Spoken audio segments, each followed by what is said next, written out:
Al darrer vídeo havíem vist que les longituds d'ona de les ones estacionàries que es poden donar dins d'un tub tancat per un extrem i obert per l'altre responien a aquesta expressió. I això ho havíem deduït a partir d'establir que en l'extrem tancat hi ha d'haver un node i en l'extrem obert hi ha d'haver un ventre. D'acord? Bé, això doncs només seria una de les possibles longituds d'ona que es poden donar i correspondria concretament a n igual a 1. Calculem-ho. Si n igual a 1, la longitud d'ona, diguem-li lambda sub 1, és igual a 4L, 4L dividit per 2 per 1, 2 menys 1, 1, i per tant correspondria a 4 vegades la llargada del tub. D'acord? Dibuixem-ho.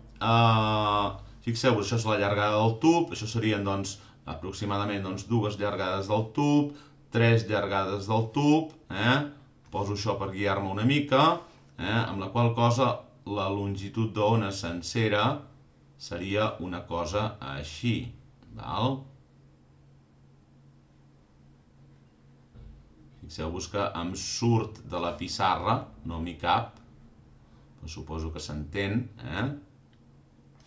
Això seria, doncs, la longitud d'ona de tota l'ona estacionària, que és 4 vegades la llargada del tub. Però, esclar, això només era una de les possibles longituds d'ona que es podien donar. Se'n poden donar moltíssimes més per diferents valors de n. Per tant, ara el que faré és dibuixar 4 vegades més el mateix tub, aquí ho tenim, i calcular per n igual a 2, per n igual a 3, per n igual a 4 i per n igual a 5. I podríem continuar.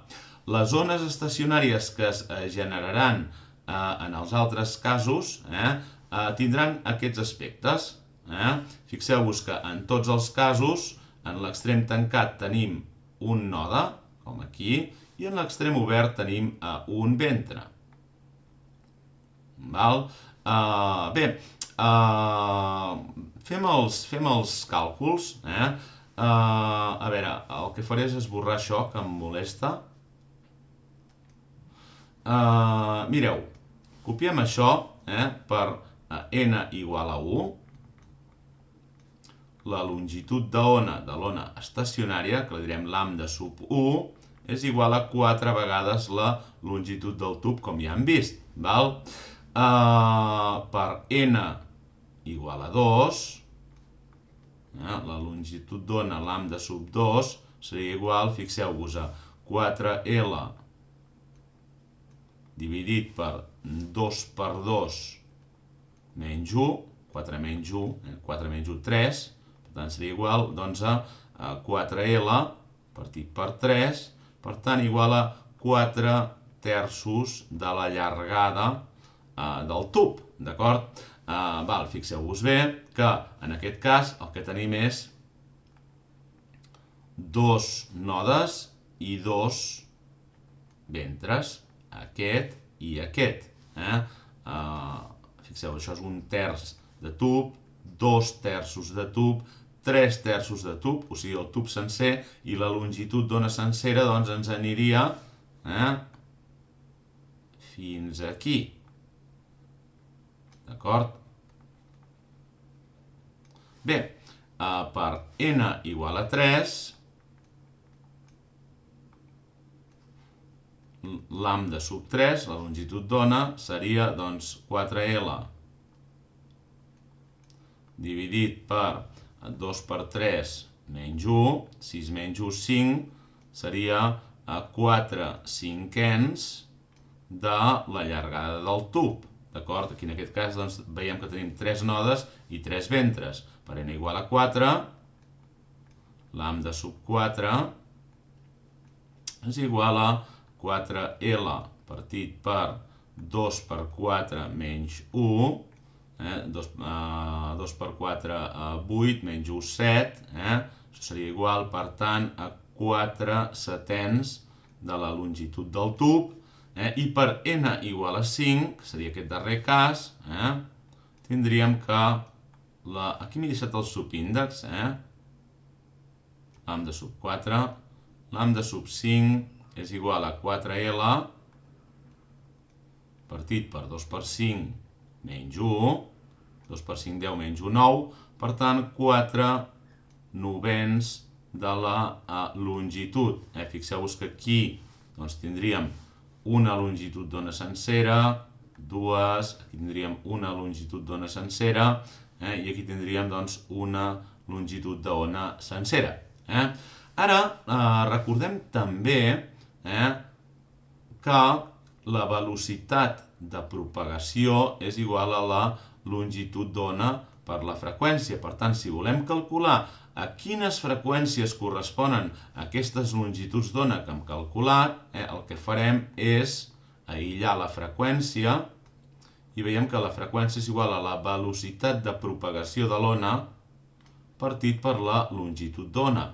I recordem que la velocitat de propagació del so en l'aire és d'aproximadament 340 metres per segon. D'acord? Bé, ara si fem això, podem calcular les freqüències d'oscil·lació d'aquestes ones estacionàries. D'aquests 5 casos i podríem continuar 6, 7, 8, etc. Bé, la freqüència, sub 1, corresponent a això,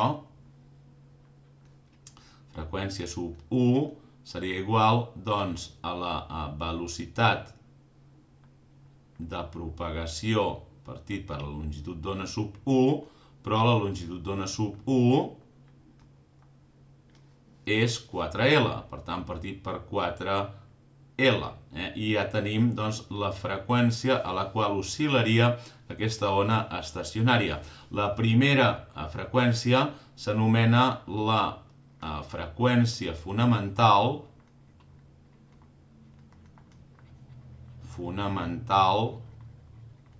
no m'hi cap aquí, m'ho carrego, a veure si ho faig cabre d'alguna manera.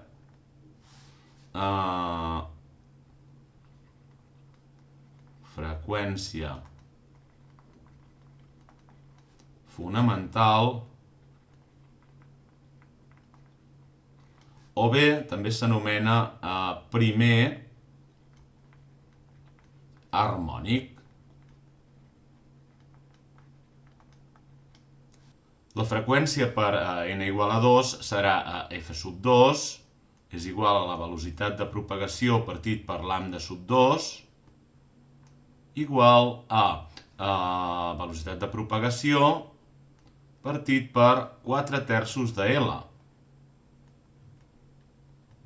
O sigui, igual a 3 per velocitat de propagació partit per 4L.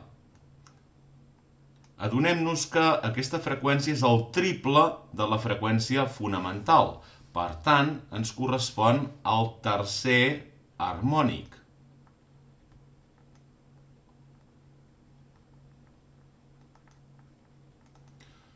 O sigui que en un tub tancat per un extrem i obert per l'altre no es generen els harmònics parells. Tindrem el primer harmònic, el tercer harmònic, com veurem el cinquè harmònic, etc.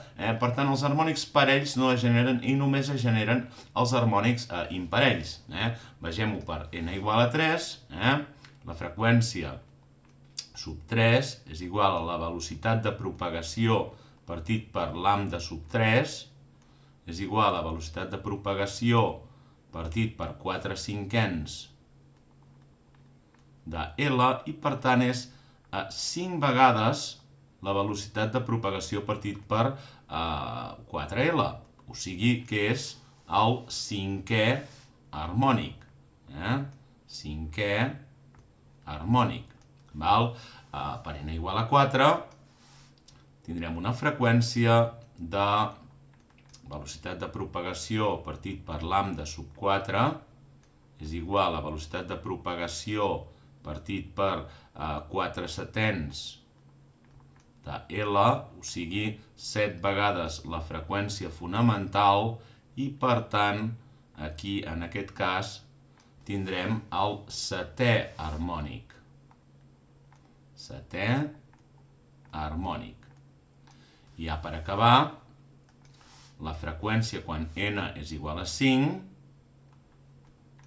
f sub 5 doncs és igual a la velocitat de propagació partit per lambda sub 5 és igual a la velocitat de propagació partit per 4 novens